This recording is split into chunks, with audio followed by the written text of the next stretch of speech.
Hello friends, mastermind education point में आप सभी का स्वागत है। आशा करते हैं आप सभी स्वस्थ होंगे, मस्त होंगे और कहीं ना कहीं व्यस्त होंगे। ठीक है, आज हम लोग जिस टॉपिक के बारे में डिस्कस करने के लिए जा रहे हैं, जिस टॉपिक का नाम है हीमोडायनेमिक डिसऑर्डर।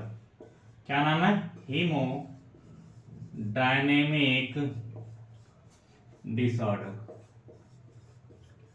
तो ये एक कंडीशन है जो कि रिलेटेड है पैथोलॉजी से, यानी एक पैथोलॉजिकल कंडीशन है। ठीक है, इसमें ये जो बना हुआ है हीम प्लस डायनेमिक प्लस ये डिसऑर्डर है। तो यहाँ पे हीम का मतलब होता है blood.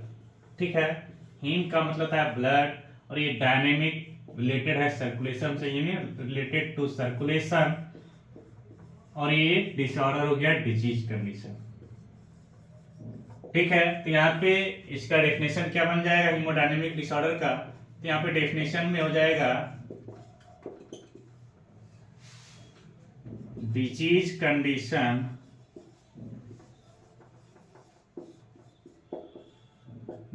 Condition related to diminished blood circulation और increased blood circulation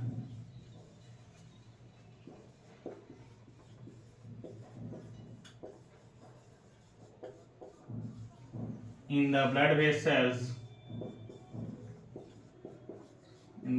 vessels is called haemodynamic disorder.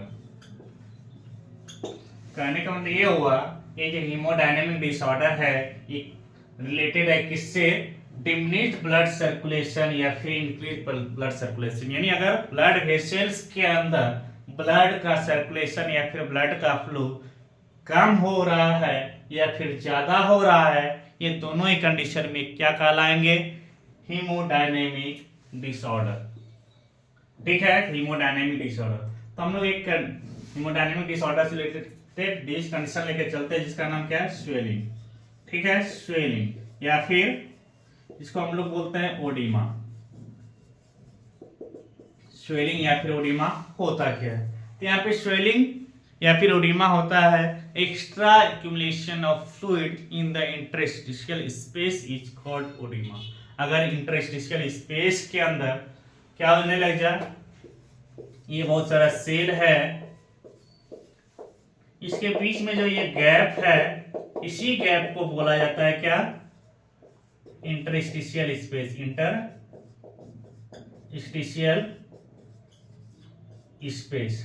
ठीक है, तो टू सेल्स या फिर मल्टीपल सेल्स के बीच में जो गैप होता है उसको बोला जाता है इंटरस्टिशियल स्पेस। तो इस प्रकार इसका जो डेफिनेशन बनेगा, क्या बनेगा? Extra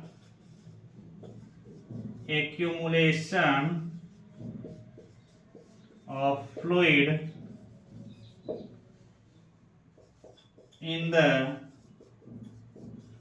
interstitial space is called oedema. ये क्या हो गया? अगर इंटरस्टिशियल स्पेस के बीच में एक्स्ट्रा फ्लूइड एक्यूमुलेट होने लग जाए तो उस कंडीशन को क्या बोला जाएगा? यहाँ पे ओडिमा बोला जाएगा। ठीक है, तो इसके बहुत सारे एटियोलॉजी है, एटियोलॉजिकल फैक्टर हैं जिसको हम लोग यहाँ पे डिस्कस करेंगे।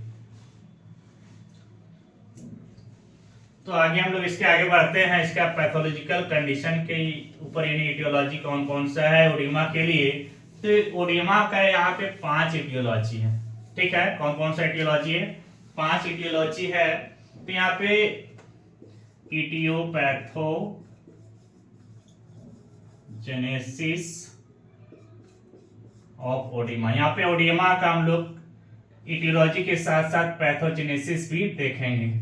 ठीक है, पहले इटियोलॉजी जान लेते हैं कौन कौन सा होता है। तो पहला इटियोलॉजी है डिक्रीज ऑन्कोटिक प्रेशर और सेकेंड है इंक्रीज हाइड्रोस्टैटिक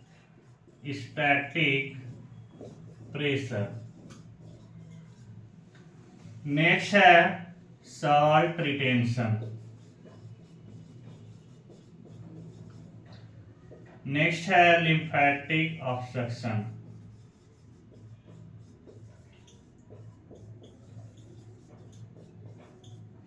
और लास्ट है इसमें कैपिलरी परमिएबिलिटी। Capillary permeability. ये 5 इटियोलॉजी है जो कि हमारे बॉडी के अंदर क्या करता है, स्वेलिंग काउज करता है या फिर ओडिमा काउज करेगा। तो कौन कौन सा है? तो पहला है डिक्रीज ऑन्कोटिक प्रेशर, सेकेंड है इंक्रीज हाइड्रोस्टैटिक प्रेशर, थर्ड है सॉल्ट रिटेंशन, फोर्थ है लिम्फेटिक ऑब्स्ट्रक्शन और फिफ्थ है कैपिलरी परमेबिलिटी। तो इस पांचों का हम लोग क्या करेंगे, एक एक करके इसका पैथोजेनेसिस भी देखेंगे। ठीक है, तो पैथोजेनेसिस इसका देखने से पहले ये हम लोग को पता होना चाहिए कि ऑन्कोटिक प्रेशर होता क्या है और हाइड्रोस्टैटिक प्रेशर क्या होता है। ठीक है, तो सबसे पहले हम लोग देखेंगे ऑन्कोटिक प्रेशर क्या होगा और हाइड्रोस्टैटिक प्रेशर क्या होगा।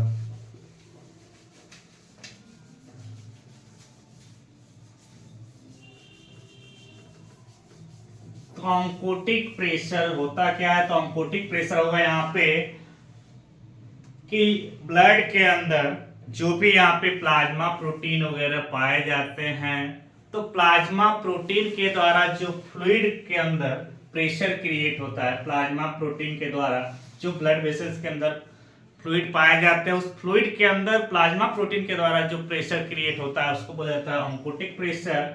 और जो फ्लूइड के द्वारा ब्लड वेसल्स के आउटर सरफेस पर जो प्रेशर क्रिएट होगा उसको बोला जाएगा हाइड्रोस्टैटिक प्रेशर। क्या बोला जाएगा? Hydrostatic pressure.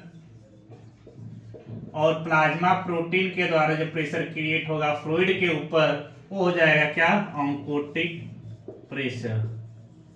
होप कि आप लोग को समझ में आया होगा ऑन्कोटिक प्रेशर और हाइड्रोस्टैटिक प्रेशर क्या होता है। तो हम लोग अब आगे बढ़ेंगे पहला कारण लेकर के, डिक्रीज ऑन्कोटिक प्रेशर। अगर ऑन्कोटिक प्रेशर घट जाए तो फ्लूइड का एक्यूमुलेशन कहाँ पे कितना होगा वो हम लोग देखेंगे। ठीक है, तो पहला कारण हम लोग लेकर के चलते हैं डिक्रीज ऑन्कोटिक प्रेशर। पहला कारण क्या है? Decrease oncotic pressure. ये हम लोग पैथोजेनेसिस देख रहे हैं। क्या देख रहे हैं? Pathogenesis, decrease oncotic pressure. तो ऑन्कोटिक प्रेशर घट रहा है यहाँ पे। सबसे पहले हम लोग क्या करते हैं, एक ब्लड वेसल्स बना लेते हैं। ब्लड वेसल्स के अंदर होता है आर्टरी, कैपिलरी और वेन। ठीक है, ये बहुत सारा सेल्स है, ये स्किन का सरफेस है।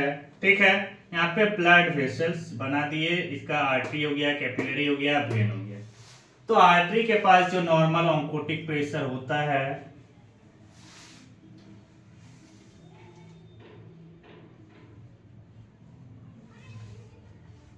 यहाँ पे हम लोग पहले इन डिक्रीज ऑन्कोटिक प्रेशर को पढ़ने से पहले हम लोग को इसका नॉर्मल फ्लूइड का इफ्यूजन कैसे होता है वो जानना पड़ेगा। तो यहाँ पे मैकेनिज्म ऑफ नॉर्मल इफ्यूजन। ठीक है, तो नॉर्मल इफ्यूजन कैसे होता है पहले वो जानेंगे, तब हम इसका इटियोपैथोजेनेसिस जानेंगे। ठीक है, इटियोलॉजी जानेंगे, उसका पैथोजेनेसिस जानेंगे। तो यहाँ पे नॉर्मली जो ऑन्कोटिक प्रेशर होता है वो कितना होता है? 23 mmHg होता है ऑन्कोटिक प्रेशर। ठीक है, और हाइड्रोस्टैटिक प्रेशर जो होगा वो हो जाएगा 32 mmHg।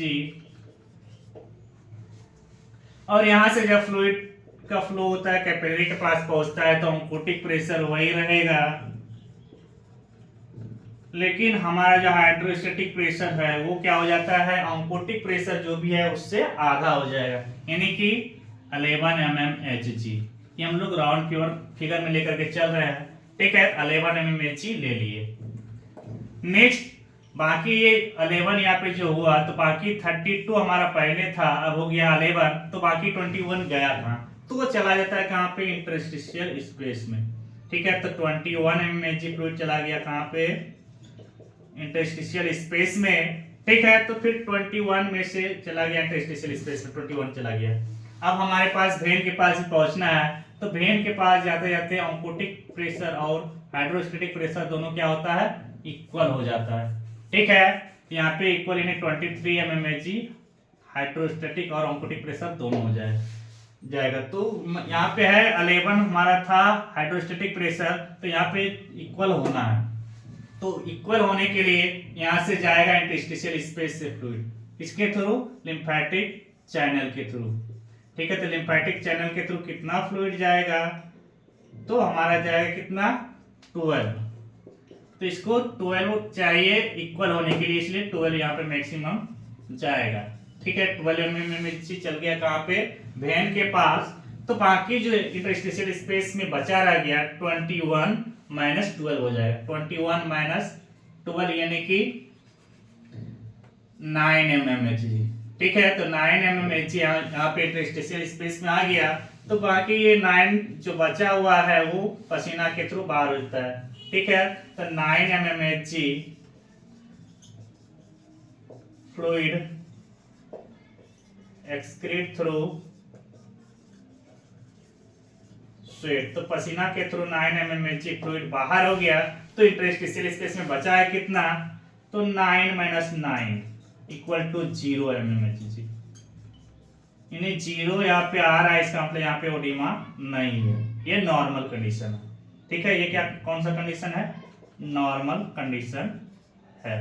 तो ये हमारा मैकेनिज्म ऑफ नॉर्मल डिफ्यूजन हो गया, किस प्रकार से हमारे बॉडी के अंदर नॉर्मली ब्लड का सर्कुलेशन हो रहा है, वो है। ठीक है, तो अब हम लोग एक एक करके जानेंगे कि आखिर ये जो 5 इटियोलॉजी है, पहला था डिक्रीज ऑन्कोटिक प्रेशर, दूसरा इंक्रीज हाइड्रोस्टैटिक प्रेशर, और तीसरा सॉल्ट रिटेंशन, चौथा लिम्फेटिक ऑब्स्ट्रक्शन, पांचवा कैपिलरी परमेबिलिटी। तो इसका क्या क्या पैथोजेनेसिस है, सारे को हम लोग इसी फिगर के माध्यम से हम लोग समझेंगे। ठीक है, तो यहाँ पे पहला हमारा क्या है, डिक्रीज ऑन्कोटिक प्रेशर। ठीक है, तो फर्स्ट कारण हम लोग लेके चलेंगे यहाँ पे, डिक्रीज ऑन्कोटिक प्रेशर। अगर ऑन्कोटिक प्रेशर घट जाए तो क्या इफेक्ट पड़ेगा हमारे बॉडी के ऊपर, तो उसको देखेंगे। ठीक है, तो ऑन्कोटिक प्रेशर यहाँ 23 होता है नॉर्मल। ठीक है, तो यहाँ पे हम लोग को क्या करना है, घटा के लेना है। तो यहाँ पे 23 नॉर्मल था, तो इसको हम लोग कम करके मान लिया जाए, हम लोग यहाँ पे ऑन्कोटिक प्रेशर अगर 20 ले लें। ठीक है, यहाँ पे 20, तो इस कंडीशन में यहाँ पे भी 20 हो जाएगा। तो यहाँ पे 20 हो गया, तो इसका हाइड्रोस्टैटिक प्रेशर 10 हो जाएगा। फिर यहाँ पे आकर के इसको इक्वल हो जाना है, तो यहाँ पे भी 20 ऑन्कोटिक हाइड्रोस्टैटिक प्रेशर दोनों इक्वल होना है, तो 20 हो जाएगा।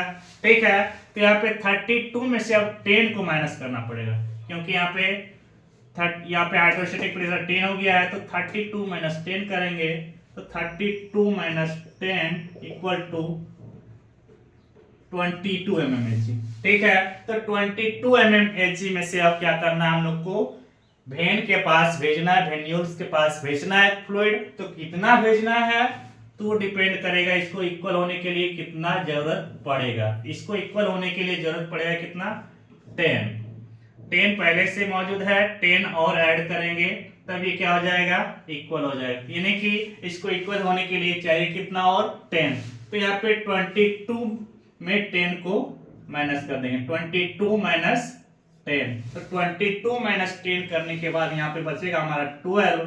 ठीक है, और ये इस 12 में से चला जाता है 9 mmHg पसीना के थ्रू बाहर। ठीक है, तो यहाँ पे 12 माइनस 9 हो जाएगा, इसका मतलब यहाँ पे क्या आ जाएगा, 3 mmHg। 3 mmHg जो बचा हमारे इंटरस्टिशियल स्पेस में फ्लूइड, वही क्या कहलाएगा हमारा यहाँ पे, ओडिमा। ठीक है, ओडिमा किस वजह से, जब हमारे इंटरस्टिशियल स्पेस के अंदर ऑन्कोटिक प्रेशर या फिर हमारे ब्लड वेसल्स के अंदर ऑन्कोटिक प्रेशर क्या हो जा रहा था, घट जा रहा था। घटने की वजह से जो फ्लूइड एक्यूमुलेट हुआ हमारे इंटरस्टिशियल स्पेस में, वो कहलाएगा वहां पे ओडिमा। और कितना है हमारे यहाँ पे 3 mmHg है। ठीक है, तो नेक्स्ट हमारा रीजन है डिक्रीज नहीं, इंक्रीज हाइड्रोस्टैटिक प्रेशर। अब हाइड्रोस्टैटिक प्रेशर अगर बढ़ जाए तो क्या होगा। ठीक है, तो एक यहाँ पे बात ध्यान में रखना है, जहां जहां हम लोग चेंज किए थे उसको फिर नॉर्मल वैल्यू में लिख लेते हैं। ठीक है, तो हमारे यहाँ पे हाइड्रोस्टैटिक प्रेशर 11 था, 23। ठीक है, यहाँ भी 23 हो जाएगा। अब क्या करना, हम लोग को चेंज करना है क्या, हाइड्रोस्टैटिक प्रेशर क्या करना है, बढ़ा करके लेना है। जो नॉर्मल वैल्यू है उससे बढ़ा करके लेंगे। तो हमारा नॉर्मल वैल्यू 32 है, तो बढ़ा करके हमको लेना है इससे ज्यादा। मान लिया जाए हम लोग हाइड्रोस्टैटिक प्रेशर मान लिए 40। ठीक है, अब 40 में से 11 जाएगा, क्या होगा, 14 में से 11 को माइनस कर देंगे। 14 माइनस 11 इक्वल टू 29। अब हमारे इंटरस्टिशियल स्पेस में आकर के जमा हो गया है फ्लूइड 29 mmHg। अब वेन के पास भी जाना अभी बाकी है, तो 29 mmHg इसको इक्वल होने के लिए चाहिए कितना, 12। ठीक है, तो यहाँ पे 12 mmHg मैक्सिमम चला जाएगा। किस में से, 29 mmHg जो फ्लूइड वहां आकर के जमा हुआ था उसी में से जाएगा। तो 29 माइनस 12 हो जाएगा, 29 माइनस 12, तो 29 माइनस 12 इक्वल टू क्या आ जाएगा, 17। तो 17 में 9 फिर बाहर हो जाएगा, तो 17 माइनस 9 इक्वल टू क्या आ जाएगा, 8। यानी 8 mmHg जो फ्लूइड है वो फिर से आकर के इंटरस्टिशियल स्पेस में जमा हो गया। ठीक है, जमा रहेगा, तो ये कंडीशन निकल आएगा यहाँ पे ओडिमा। तो ये ओडिमा जो कहलाएगा 8 mmHg जो फ्लूइड जमा आकर के हो जाएगा, वो कहलाएगा किस वजह से, हाइड्रोस्टैटिक प्रेशर इंटरस्टिशियल स्पेस के अंदर बढ़ने की वजह से। ठीक है, होप कि यहाँ ये दोनों कंडीशन, दोनों इटियोलॉजी आप लोग को समझ में आया होगा, किस प्रकार से ये पैथोजेनेसिस दर्शाया, किस प्रकार से हमारे बॉडी के अंदर ये ओडिमा काउच करेगा। इतना दूर तक आपको समझ में आ गया होगा। ठीक है, नेक्स्ट क्लास में हम लोग डिस्कस करेंगे सॉल्ट रिटेंशन, लिम्फेटिक ऑब्स्ट्रक्शन और कैपिलरी परमेबिलिटी के वजह से किस प्रकार से ओडिमा हमारे बॉडी के अंदर होता है, स्वेलिंग हमारे बॉडी के अंदर होता है। ठीक है, आज के लिए इतना ही, धन्यवाद।